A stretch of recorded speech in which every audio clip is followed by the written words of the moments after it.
If I say tall, blonde, in the Army, you immediately think of Christine Jorgensen, probably. You'd be wrong. My next guest is one of the most talked-about actresses in one of the most talked-about films of this very talked-about year. Isn't that a precious little thing to say?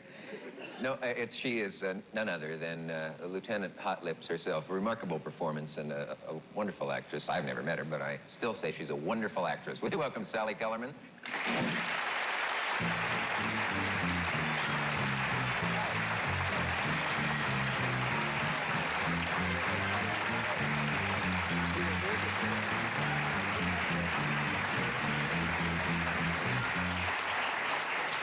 How are you? I'm fine. I apologize. The fly is late tonight. I don't know why. Usually, by this time, we've been honored by a famous fly that comes and visits the show. Do people yell, "Hey, Hot Lips," all the time? Yeah, Are in you Texas. a little sick of that now? Yeah, I just made a movie in Texas with this Bob Altman, the same director. Oh, yeah. And, in all the restaurants. Hot Lips, hi, I didn't want you to think we forgot you in Texas. I don't know that they know my actual name, but it's I wonder how long you'll be stuck with that. Well, see, that Bob Altman, like I referred to, the director of MASH, saved me from that. He gave me that, and then he saved me from it, because I did another film with him, playing a much different kind of role, so I love it now, I mean, I had so much fun doing it that I thought I was going to have to wear red lips and, be a freak or something for the rest of my life, but I don't have to be now, I just can enjoy, reap the benefits. How tall are you, anyway? I'm 5'10" and a half. Wow. And you don't have a slump. Most tall girls have developed a slump of some... Is being tall a hobby of yours? Or are you really tall? No, I have nervous cheeks at this minute, but I don't have a slump.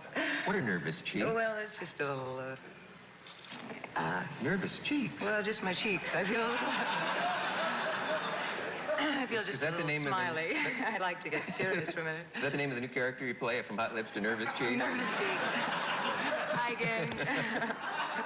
Do you get a thing when you chance to meet around here? I noticed this evening, at this moment, Yeah. that I have nervous cheeks. Massaging of the cheeks is good when you have that. Yeah. It's a thing that people get... If anyone's listening on radio, they must wonder what in the world is going on here. But you do find that. I found that in this business, there's a smiling hazard that you get into where these muscles sort of... That's right, You get sick of them, of yourself, with a sort of cheesy grin. Cheesy, right, because I had so many things I wanted to say to you, like I was glad to actually be here tonight. As opposed to the last time? What was the manager saying his name? Turley Richards. Turley? Oh, I loved him. Yeah. I really did. I wish that he'd been playing when I came out. I could have just... Would have calmed your cheeks. My teeth could have been fantastic. My body would have been moving. When you play a scene with an actor, a lot of actors that are thought to be taller are not as tall as you are, probably. I don't think Alan Ladd was 5'10" by any means. He was more like a little before my time, actually. Oh, yeah. I didn't have to work with him. Have you ever had to have an actor stand on a box to play a scene with you? No, actually, I almost prefer them, being shorter, because I just think that's so unimportant, today, in terms of anything. I mean, Do you? I have a man here tonight that I'm in love with and going to marry, and he comes up to about here on me. How often? I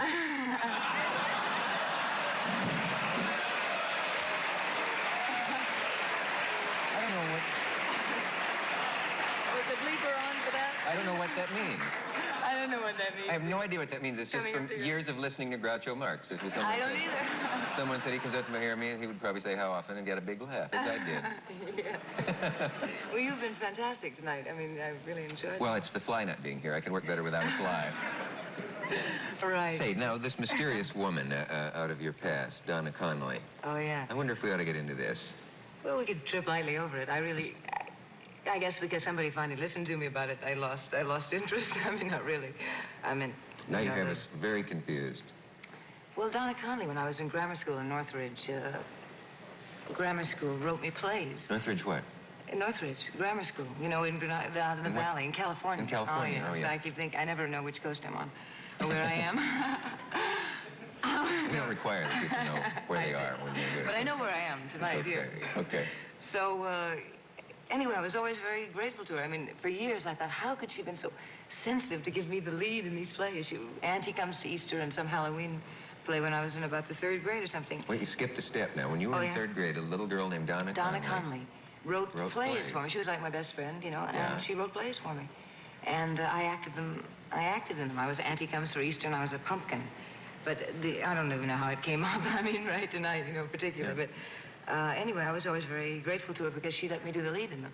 And for years I thought, oh, gee, what a sweet, person to let me star in these This is plays. third grade. Yeah. And this was the beginning of your career, in a sense, getting in it there. was. Yeah, it was. And then it occurred to me years later that she probably didn't want to do the lead in the play, It never occurred to me because I always did. But I always wondered what she was doing or where she was. I can't. And to this day, Hi, you Donna. don't know if Donna Connolly is watching or not? No, I don't. Or have never seen her again? No, not since grammar school. And it just was a joke, I guess I was saying, actually it's not a joke, I was telling the story. I wonder if she'd remember. I mean, what was the name of one of the plays? Auntie Comes to Easter. Auntie Comes to Easter. Wait a minute, a lot of Donna Connollys may write in now. Oh, yeah? And claim to be the Donna Connolly. So Well, give the she was initials blonde of and another thin, title. D.C. Oh, I don't know. The other one was a pumpkin, some Halloween thing. Yeah. Northridge Grammar School. That's the best. Hello, Donna, and thanks a lot. Anyway. Yeah, that's great. Yeah. That's as good a Donna Connolly story as I've ever heard. Right. Yes. Hey, Well, ask me anything, Dick. I will ask anything. Oh, I see a cheek tightening. No. No, go ahead. You said the movie MASH did... Oh, you're cringing. The movie MASH did No, more and for I me just than did. any man. And I Any wondered man. about Well, that. I'm so glad you brought that up. I'm not kidding. I had a... Did I quote it wrong? Or? Oh, no, did more for me than any man. I said kiddingly to your woman today that she asked me if I got tired of answering, since MASH is such a hit, the same kind of question. So I said, well, you do get a little humiliated at quotes that move from the New York Times to Time Magazine to who knows where. But And change in transit. MASH did more for me than any man. No, I had a fantastic time doing MASH, and I really loved it, but I have a man that does more for me than any MASH or something. Oh. I really do. So it's the other way around. Yeah. No, I really, I keep wanting to be serious, but I can't. I No, can't you- seem to get to it. I mean, I'd like to just complete one sentence, which is, I meant that it was a very freeing, positive experience, and Bob Altman is a fantastic man, very loose and creative and able to bring things out of you as an actress and give you the feeling of taking a chance, whether you're 6'11" or you're 5'2" or you're fat or whatever you are. The whole experience was something that, for the first time in my life, I took chances. I didn't suck in my cheeks and worry about anything. And he was he was a great part of that, because you just right away trust him. But Is your life kind of a whirl since that movie made such an impact and you made such a hit in it? Does it seem sort of dizzying now to be well, doing I all have those interviews? for the first time in my life, I have a personal life too. I'm about to get married, and I'm very happy in that. And I think what it did, it's been exciting. I've been to Europe. We won the Cannes Film Festival, MASH did, and being offered lots of movies. And I just finished starring in my first one with Bob, with the same director. Yeah. And that's been great. But what working in MASH and working with Bob Altman and maybe 5 days a week in the Analyst, and Rick Edelstein, who's my man, who's here tonight and is a director and everything, the combination has been so fantastic because all of a sudden being a person and living seems like the only thing, and particularly with smog and wars and everything that I think I feel, at least my responsibility is to be in touch with myself, to enjoy myself, to have real experiences. And always in television days, it was severe and worrying about what you look like and tight and neurotic and those old cliches about unless you suffer, it doesn't mean anything. The whole renaissance in films is all about I like you and let's get together. Hopefully a creative decision. I was just kidding, Rick. Oh, you're using that to We're getting illustrate together later, after. We'll figure out what coast we're on. Wait in a moment. All We have a right. station break, so we'll be right back. Okay. Here we are.